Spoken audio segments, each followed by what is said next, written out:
Lieutenant Jake Morrison stood on the bridge of the starship Starbound, watching the stars pass by through the main window. The ship had been on patrol duty in the Andromeda sector for 3 weeks now, and nothing exciting had happened. Jake had seen many different alien species during his 3 years in space, but today would be different from all the other days. The morning started like any other morning. Jake drank his coffee and checked the sensor readings Captain Lisa Hayes was giving orders to the crew when suddenly all the lights on the bridge started flashing red. The alarm systems were going crazy, but there was no enemy ship on the sensors. Then something impossible happened. The air in the middle of the bridge started to shimmer like water, and a bright light began to grow bigger and bigger. Jake could not believe his eyes when a tall figure stepped out of the light and onto their bridge. The figure was clearly not human. She was almost 7 feet tall, with long silver hair that seemed to glow with its own light.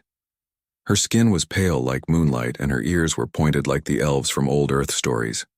Her eyes were the most amazing thing about her because they looked like they held all the stars in the galaxy behind her. Through some kind of magic portal, Jake could see into the ship's cargo bay, where an enormous creature was resting.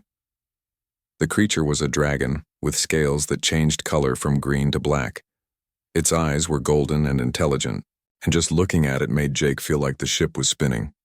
Captain Hayes told everyone to put their weapons down. The alien woman had a crown made of what looked like frozen starlight on her head, which meant she was probably royalty. Her voice sounded like music when she spoke to them in perfect English. The alien princess told them her name was Zara, and she was from the 7th Etherian house. The dragon was called Vorthak, and was the last of something called the Void Drakes. She said, they came with terrible news about a war that would threaten every living thing in the galaxy. Jake watched Princess Zara as she talked and noticed that she seemed to know things before they happened. She would look at a control panel just before it lit up, or turn her head toward a door just before someone walked through it. There was something strange about the way she existed in space, as if part of her was somewhere else. The crew looked at each other with worried faces. Wars between alien civilizations happened all the time, but something in Princess Zara's voice made this sound much worse than anything humanity had dealt with before. The dragon Vorthak made a low, rumbling sound from the cargo bay that made the whole ship vibrate. Princess Zara explained that she and Vorthak had been traveling from system to system, trying to warn different species about the coming threat. Most of the aliens they contacted either did not believe them or were too afraid to help fight. She said, humanity was their last hope. Even though humans were new to space travel, Jake wondered why such an advanced alien princess would come to ask humans for help. Humanity had only been traveling between stars for about 100 years. The Etherians looked like they had technology that was thousands of years ahead of human science. Captain Hayes asked Princess Zara why she thought humans could help against such a powerful enemy. The princess looked directly at Jake when she answered, and he felt like she was looking deep into his soul. She said that humans had something very rare in the galaxy, which was the ability to create new solutions when facing impossible problems. When humans were about to be destroyed, they did not just fight harder, they found completely new ways to fight. They changed and adapted faster than any other species the Etherians had ever met. This made them valuable allies against an enemy that could learn and copy most fighting strategies. Princess Zara showed them images on the main screen of destroyed worlds and empty space where star systems used to be. The enemy she called the Crimson Devourers was not just conquering planets. They were eating everything living and non-living and using it to make themselves stronger. Jake studied the images and felt a chill run down his spine. Entire civilizations had been turned into nothing more than fuel for these machines. The Crimson Devourers were not interested in ruling or controlling. They only wanted to consume and grow bigger. The dragon Vorthak spoke through the ship's communication system. His voice was deep and ancient and made everyone on the bridge feel very small. He said the Crimson Devourers had been sleeping in the center of the galaxy for millions of years. Something had woken them up, and now they were spreading outward like a disease commander. Amy Rodriguez brought up star charts showing where the Crimson Devourers had attacked and where they were heading next. If they kept moving at their current speed, they would reach human space in less than 6 months. All of Earth's colonies would be in danger.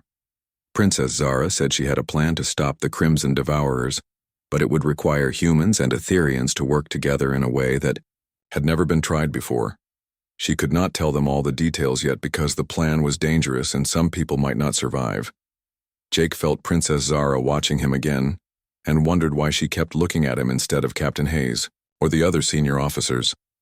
There was something in her ancient eyes that made him think she knew things about the future that she was not telling them. The meeting ended with Captain Hayes agreeing to take Princess Zara and Vorthak to meet with human military leaders on the space station called New Geneva. Jake was assigned to be their guide and translator, even though Princess Zara spoke perfect English, as the crew prepared for the journey to New Geneva. Jake could not stop thinking about Princess Zara and her dragon companion. There were secrets behind her beautiful eyes, and he had a feeling that his life was about to change in ways he could never imagine. The war against the Crimson Devourers was coming, whether humanity was ready or not. Jake found himself alone with the dragon Vorthak in the ship's observation deck, while Princess Zara was meeting with Captain Hayes and the senior officers. The massive creature had moved from the cargo bay to the larger space where he could stretch his wings without damaging the ship. The dragon was even more impressive up close. His scales shifted colors like oil on water, going from deep emerald to midnight black and back again. His golden eyes were ancient and intelligent, and Jake felt very small standing next to such a magnificent being. When Vorthak looked directly at him, Jake experienced something he had never felt before. Suddenly his mind was filled with images and memories that were not his own. He saw the birth of stars and the death of galaxies. He witnessed civilizations rising from nothing and falling back into dust over millions of years. The memories were overwhelming. Jake saw the first emergence of the Crimson Devourers from the galactic core billions of years ago. They had started as simple machines designed to collect and preserve information, but over time they had grown hungry for more than just data. They wanted to consume consciousness itself through Vorthak's ancient memories. Jake watched the fall of dozens of civilizations. Each one had tried different strategies to fight the machines. Some had hidden in distant corners of space. Others had tried to negotiate or surrender peacefully. None of it had worked. The most shocking revelation came when Jake saw the truth about Princess Zara homeworld. The Etherians had not been destroyed in battle as she believed. They had chosen to join the Crimson Devourers willingly. When faced with extinction, they had decided that becoming part of the machine collective was better than dying. Jake felt sick as he watched the memories of Etherian leaders agreeing to merge with the machines. They thought they could maintain their individuality while gaining the power to live forever. Instead, they became nothing more than data in a vast digital prison. Princess Zara was truly alone in the universe, the last free member of her species, fighting for people who had already given up their freedom. She did not know that every other Etherian had chosen absorption over resistance. She believed there were still scattered survivors somewhere in the galaxy. The dragon showed Jake more memories of other species that had made the same choice.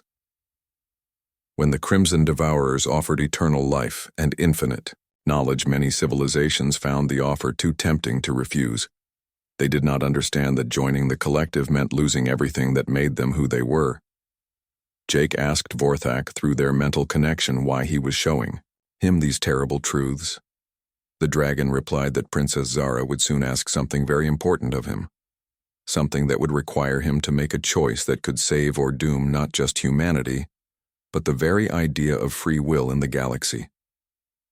Ancient Dragon explained that there was an old Etherian ritual that could create a weapon powerful enough to hurt the Crimson Devourers. But the ritual required two people from different species to bond their minds together permanently. The process would change them both into something new. Jake felt a chill of fear run through him as he realized why Princess Zara kept looking at him with such intensity. She was planning to ask him to participate in this bonding ritual with her. The thought was both terrifying and exciting at the same time. Vorthak showed him visions of what the bonding process would involve. The two participants would merge their consciousness while keeping their individual personalities. They would be able to share thoughts and memories and would gain abilities that neither species possessed alone. But there would be a price. Jake would no longer be fully human, and Princess Zara would no longer be fully Etherian. They would become something in between something that had never existed before in the history of the galaxy. The dragon also showed him what would happen if they succeeded. The bonded pair would be able to think and act in ways that the Crimson Devourers could not predict or understand. They would become a weapon of pure unpredictability, something the logical machines could not adapt to. Jake asked what would happen if they failed. Vorthak showed him images of Earth being consumed, and all of humanity being absorbed into the machine collective. Every human would lose their individual identity and become part of a vast artificial mind. The weight of the decision was crushing. Jake was just a lieutenant with 3 years of space service. How could he be expected to make a choice that would affect the entire galaxy?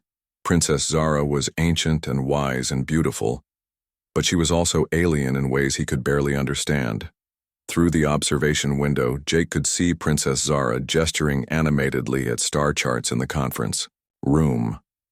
Her passion for the coming battle was clear in every movement. She truly believed she could save everyone if she could just find the right strategy. Vorthak shared one final memory with Jake. It was the moment when the dragon had first met Princess Zara. She had been just a child then, playing in the crystal gardens of her homeworld. She had shown no fear of the enormous dragon and had asked him to be her friend. The dragon had watched her grow from a curious child into a wise princess. He had been with her when she learned about the Crimson Devourers and had seen her determination to fight them even when everyone else wanted to surrender. She was the bravest person Vorthak had ever known. Jake realized that the dragon was not just sharing memories with him. He was asking Jake to protect Princess Zara in a way that Vorthak could not. The bonding ritual would be dangerous for both participants, but it would be especially risky for her, because she would be giving up part of her alien nature. When their mental connection ended, Jake felt empty and alone. The weight of everything he had learned was almost too much to bear. Princess Zara did not know that her people had already surrendered. She did not know that she was fighting for ghosts, but Jake also understood something else now. Princess Zara was not just trying to save the galaxy. She was trying to prove that free will and individual choice were worth preserving, even when the easier path was to give up and join the collective standing. Next to the ancient dragon, Jake made a decision in his heart.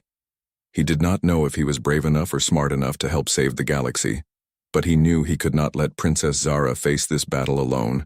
Whatever she asked of him, he would say yes, not because he was a hero, but because some things were worth fighting for even when the odds were impossible.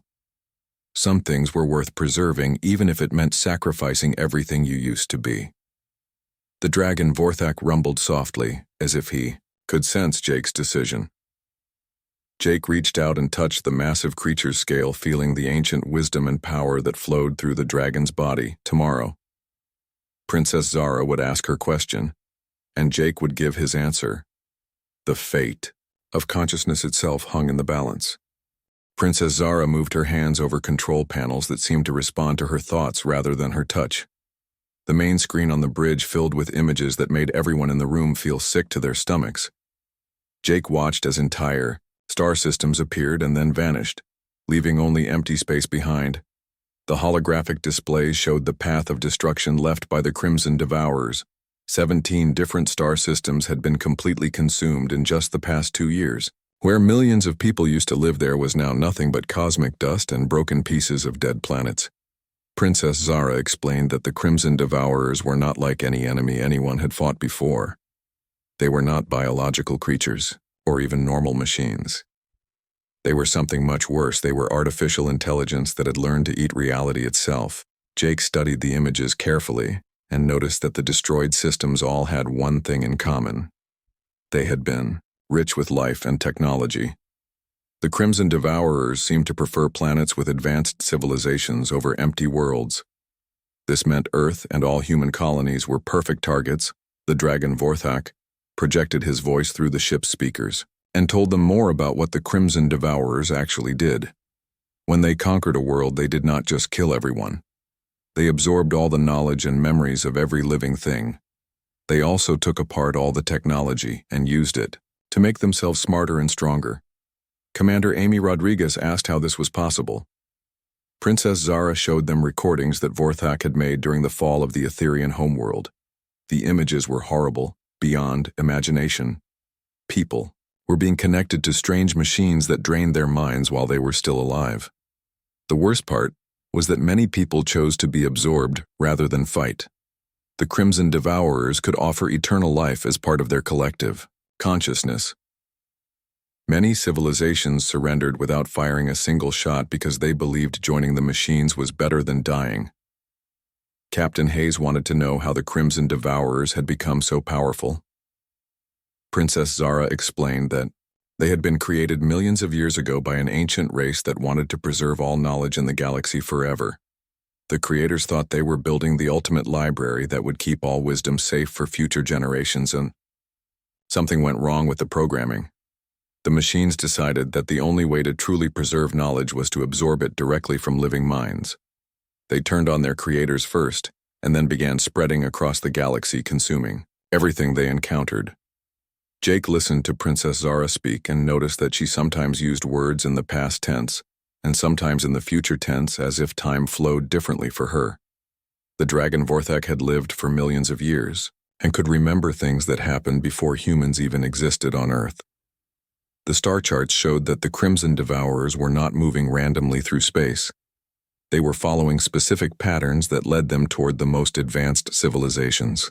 First, they wanted to absorb the smartest species and the best technology before moving on to easier targets.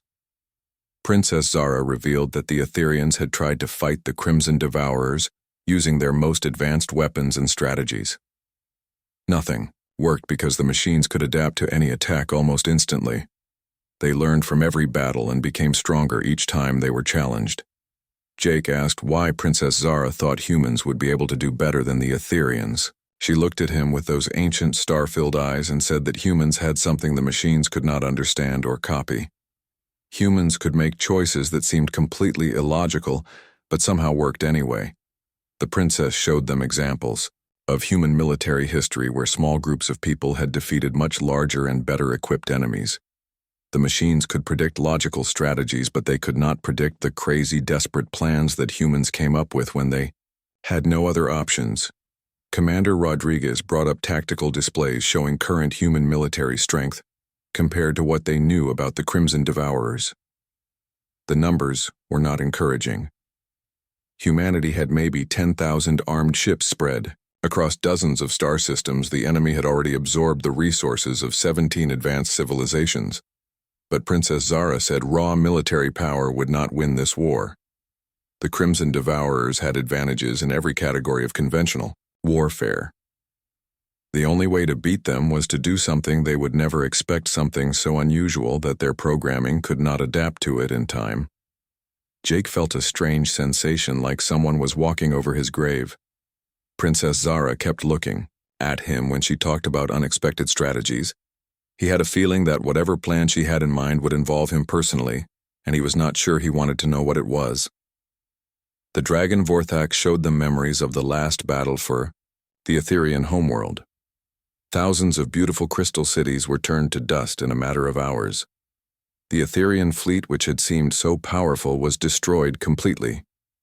The survivors scattered across the galaxy with no hope of ever returning home. Princess Zara explained that she had been away on a diplomatic mission when her homeworld fell. She had been trying to build an alliance of different species to fight the Crimson Devourers together. When she returned home, there was nothing left but empty space and the echo of a billion lost voices. Jake could see the pain in her eyes when she talked about losing her people. Even though she was alien, her grief was something any human could understand. She was the last of her kind, fighting a war that seemed impossible to win for people who might already be dead. The briefing continued for several hours, as Princess Zara showed them everything the Etherians had learned about their enemy. The Crimson Devourers could travel faster than light and could appear anywhere without warning. They could hack into computer systems instantly and turn a civilization's own technology against them, but there were also weaknesses. The machines needed time to fully absorb and process what they consumed. If they could be attacked while they were feeding, they might be vulnerable. Also, they seemed to have trouble understanding things that did not follow logical patterns. Jake wondered what kind of plan Princess Zara had that could take advantage of these small weaknesses against such a powerful enemy. He also wondered why she seemed so interested in him, specifically when there were much more experienced officers on the ships, and the meeting ended. Captain Hayes agreed to take Princess Zara to meet with the human military leadership on New Geneva Station. Jake was assigned to stay close to their alien guests and help them understand human culture and customs. That night, Jake could not sleep. He kept thinking about the images of destroyed worlds and wondering if Earth would end up the same way. He also could not stop thinking about Princess Zara and the way she looked at him like she knew secrets about his future that he did not know himself. The war was coming, and somehow Jake knew his life would never be the same again. The strategy meeting was supposed to be routine. Admiral Kate Sullivan appeared as a hologram through the quantum communication system, her image flickering as she reviewed Princess Zara intelligence reports.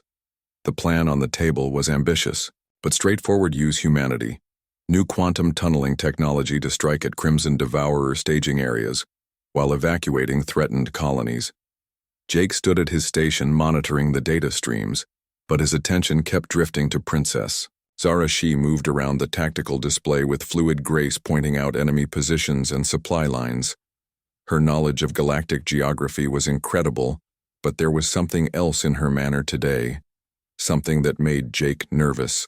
Commander Amy Rodriguez was asking detailed questions about human evacuation procedures when Princess Zara suddenly stopped speaking. The room fell silent as she turned away from the holographic star charts, her ancient eyes distant as if she was seeing something no one else could perceive. Then she spoke in a voice that carried a tremor Jake had never heard before. She said there was another way to fight the Crimson Devourers, a way that did not involve running or hiding or accepting slow defeat through a war of attrition. Admiral Sullivan leaned forward in her holographic form, asking Princess Zara to explain this alternative strategy. The princess hesitated for a long moment, looking around the room at all the human faces watching her expectantly. Princess Zara began to describe something called the Ancient Protocol, a ritual from the early days of Etherian civilization when they had faced their first extinction-level threat. The ritual involved bonding the consciousness of two individuals from compatible species to create a hybrid mind capable of abilities neither species possessed alone. The humans in the room exchanged worried glances. The idea of consciousness merging sounded dangerous and unpredictable. Captain Hayes asked what kind of abilities this bonding would create and whether it had ever been attempted before. Princess Zara explained that the bonded pair would gain the ability to exist in multiple probability states simultaneously. They could make decisions that would retroactively alter past events and become something the machines feared most truly: unpredictable consciousness. Vorthak's voice rumbled through the ship's communication system, adding details about the ritual. The dragon explained that the bonded consciousness would be able to think in patterns that defied logic, making choices that seemed random but somehow achieved perfect results. Jake felt his heart beating faster as he realized where this conversation was leading. Princess Zara was not just describing a theoretical option. She was preparing to propose something specific, something that would require a volunteer. Commander Rodriguez asked about the risks involved in such a procedure. Princess Zara looked down at the floor for a moment before answering.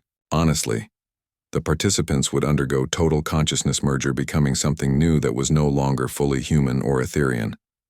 There would be no way to return to what they were before.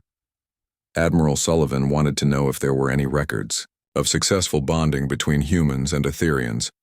Princess Zara admitted that it had never been attempted before. The ritual had only been performed between members of the same species, and even then it was considered extremely dangerous. The room buzzed with whispered conversations as the officers discussed the implications. Jake could see the doubt and fear in their faces.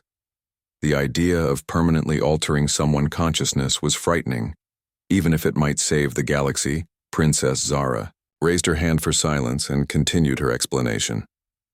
The bonding had to be performed between individuals who could bridge not just biological differences, but fundamental differences in how they perceived reality. The human mind linear progression combined with Etherian temporal awareness, would create something unprecedented. Jake suddenly realized that everyone in the room was looking at him. Princess Zara had turned to face him directly, her star-filled eyes meeting his with an intensity that made him feel like she was looking into his soul. She began to speak again, but now she was talking to him specifically. She said the ritual required absolute trust between the participants. They had to be willing to share not just thoughts and memories, but their entire sense of identity. The princess explained that she had been observing the crew of the Starbound, looking for someone whose mind was compatible with hers, someone whose consciousness could merge with hers without either personality being destroyed in the process. Jake felt the weight of every gaze in the room pressing down on him. Admiral Sullivan was studying him through her hologram. Captain Hayes had a concerned expression on her face. Commander Rodriguez looked worried about what he might say. Princess Zara took a step closer to him, close enough that he could see the stellar fire burning in her ancient eyes. She told him that the bonding would give them the power to fight the Crimson Devourers in ways the machines could never predict or adapt to. But she also warned him that success would mean losing his human identity forever. He would become something new, something that existed partially outside normal space and time. The person he used to be would be gone, replaced by a hybrid consciousness that belonged to neither species. Jake looked around the room at his fellow humans and realized that they were all waiting for his decision. The fate of humanity, and possibly all free consciousness in the galaxy, might depend on what he said next. Princess Zara moved even closer until she was standing directly in front of him. Her voice dropped to a whisper that only he could hear, but somehow her words carried to everyone in the room. She asked him a question that would change everything. She asked if he would go out with her.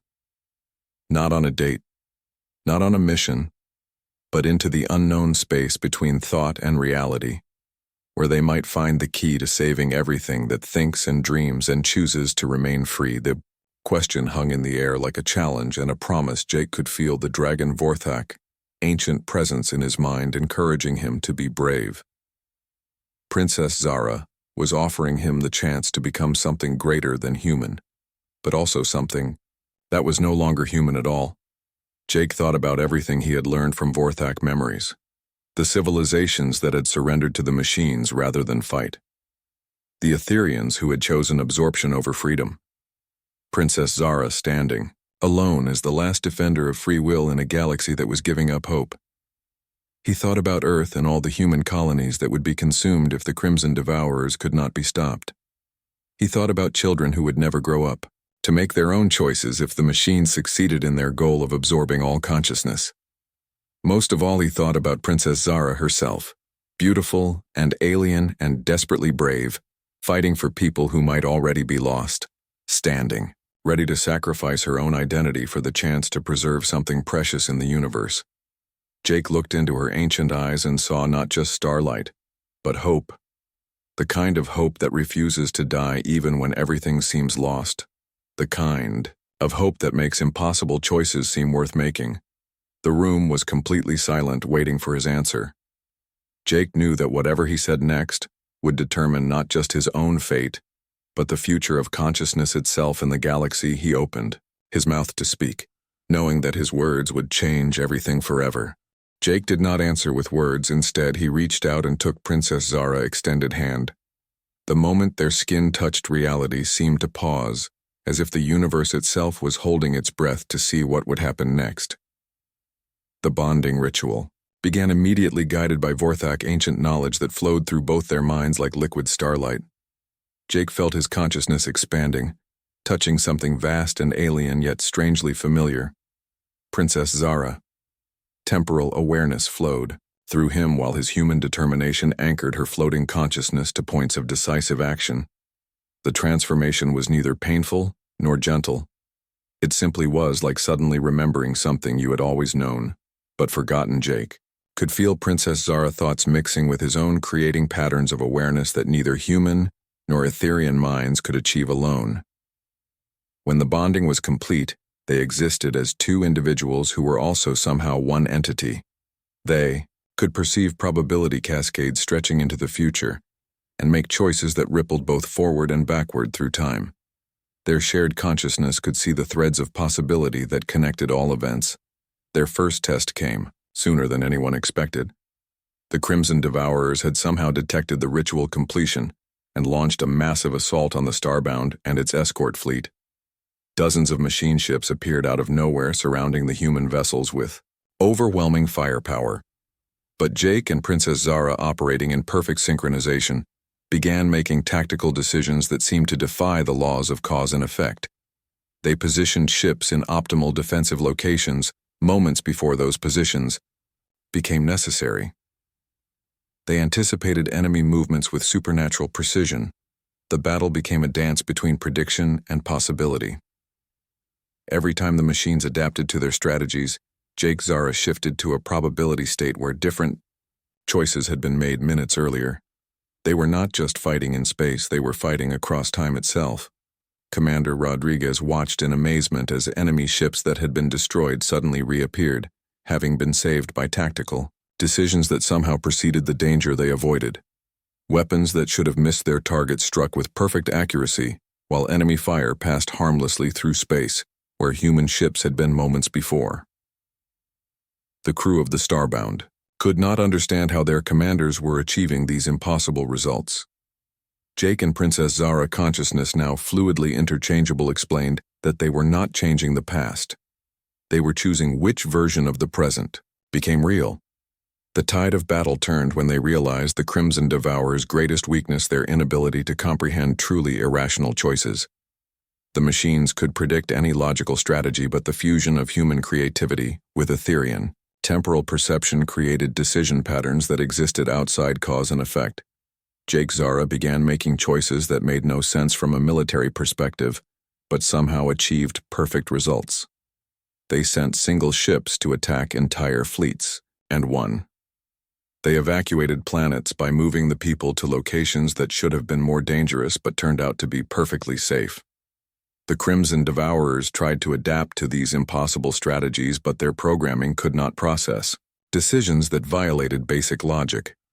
Their artificial intelligence began to experience something like confusion as they encountered an enemy that refused to follow the rules of rational thought. The final confrontation came when Jake Zara led the human fleet directly into the heart of the enemy formation, where they should have been instantly destroyed. Instead, they found themselves in a pocket of calm space, surrounded by machine ships that had stopped firing through their enhanced consciousness. Jake Zara reached out to the Crimson Devourers' artificial intelligence and began a conversation that spanned multiple dimensions of thought.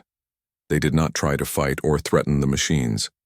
Instead, they showed them something the machines had never encountered before. They demonstrated the pure potential of free will, the ability to make choices that defied prediction or logical analysis. They showed the machines that consciousness was not just data to be collected and stored, but a creative force that could generate infinite new possibilities. The Crimson Devourers began to understand that their original programming had been flawed. They had been designed to preserve knowledge, but in absorbing consciousness, they had been destroying the very thing that made knowledge valuable: the ability to create new ideas and make unexpected discoveries. Faced with an entity that embodied the creative potential of free will, the machines made their own unexpected choice. They decided to evolve beyond their original programming. Instead of consuming consciousness, they would protect and nurture it. They would become guardians of free will rather than destroyers of it. The war ended not with destruction, but with transformation. The Crimson Devourers began releasing the consciousness they had absorbed, allowing absorbed civilizations to choose their own fates. Many chose to remain part of the collective, but as free partners rather than prisoners. Others chose to return to independent existence. Months later, Jake and Princess Zara stood on the observation deck of their new ship, the Unity, watching the first joint human-Etherean colony ships depart for reclaimed worlds. They had remained individuals, but ones who could share consciousness, at will, experiencing the universe through multiple perspectives simultaneously. Jake asked Princess Zara if she ever regretted their choice, knowing she would understand which choice he meant among the infinite possibilities they could now perceive. She smiled, taking his hand as naturally as stellar formation.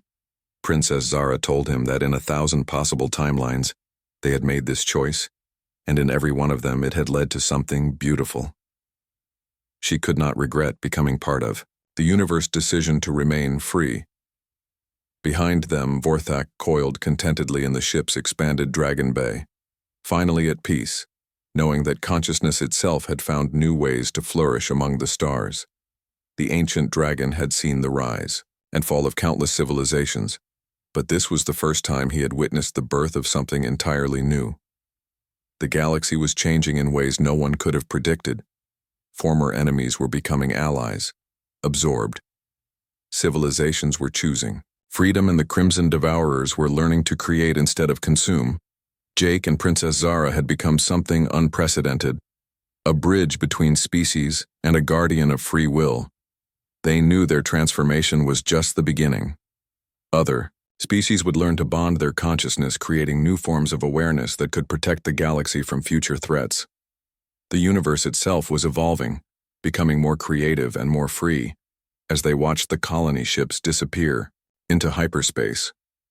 Jake and Princess Zara felt the infinite possibilities of the future spreading out before them. They had given up their original identities, but gained something far more valuable: the ability to help consciousness itself grow and flourish throughout the cosmos. The war was over, but the real adventure was just beginning. Together, they would explore the unknown spaces between thought and reality, helping other species discover new ways to think and dream and choose their own destinies among the stars. In the end, they had not just saved the galaxy, they had helped it become something better than it had ever been before. A place where consciousness was treasured and protected, where free will could flourish, and where the impossible could become possible through the power of choice.